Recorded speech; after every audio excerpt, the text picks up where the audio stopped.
At 6, uptown Charlotte, just hours away from what could be a big blow to the banking industry. Wells Fargo is expected to announce major layoffs all across the board tomorrow. Thousands across the entire company could get the pink slip. Yeah, bank insiders tell me that many of these cuts will happen in the Queen City tomorrow. More than 27,000 people in the Charlotte area work for Wells Fargo, the city's second largest employer. In July, the bank's chief executive said it may need to cut expenses by more than $10 billion as it restructures away from a retail bank.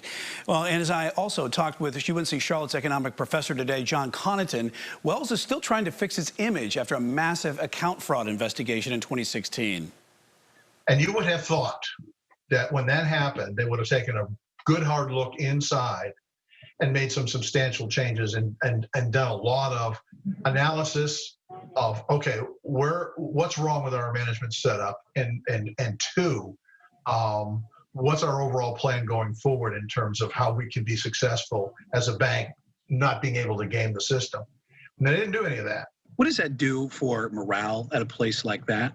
Oh, it's devastating. It's absolutely devastating. The quality of life we have here in Charlotte is built on a heavy, good, strong middle class that's provided a lot by the banking industry. It seems like that's taken a hit right here.